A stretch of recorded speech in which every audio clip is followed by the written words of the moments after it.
நீங்க ஆண்டவருக்காக எப்போ வாழணும்னு நினைக்கிறீங்களோ அப்பதான் உங்களை சுற்றி சுற்றி வருவாங்க. அல்லேலூயா.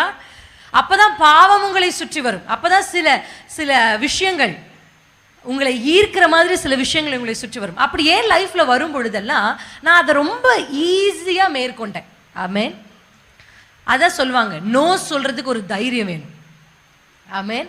ஒரு 5 பேர் இருக்காங்க, 5 பிள்ளைங்க, அவங்க ஃப்ரெண்ட்ஸ், நீங்க சேர்ந்து ஒரு முடிவு எடுக்கிறீங்க, இன்னைக்கு லீவ், அதனால நம்ம எங்கேயாவது வெளியில போகலாம் அப்படின்னு உடனே அவங்க ஒரு சினிமாக்கு போவோம், அதை பார்க்க போவோம், இதை பார்க்க போவோம்னு சொல்லும் பொழுது, ஐயோ நம்ம நோன்னு சொல்லிட்டா நம்ம ஃப்ரெண்ட்ஸ் நம்மளை விட்டுடுவாங்களோ, நம்ம கிட்ட பேசாம போயிடுவாங்களோ அப்படின்னு பயந்து நீங்க ஒரு தலை ஆட்டாம அந்த இடத்துல நோ நோ நோ நான் அதெல்லாம் வரமாட்டேன்னு சொல்றீங்க பாருங்க, அதுதான் கட்ஸ். ஆமேன். எது தெரியுமா, நம்ம பசங்க நிறைய யூஸ் பண்ற, வாலிப பிள்ளைங்க யூஸ் பண்ணுவாங்க, கெத்து. எது கெத்து தெரியுமா?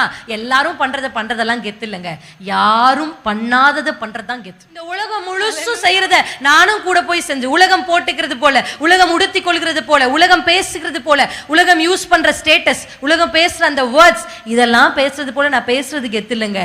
எல்லாருக்கும் நடுவில் ஒரு நோவா மாத்திரம் நோ நோ நோ நோ நோன்னு எல்லாத்துக்கும் நோ சொல்லிட்டே வரார்.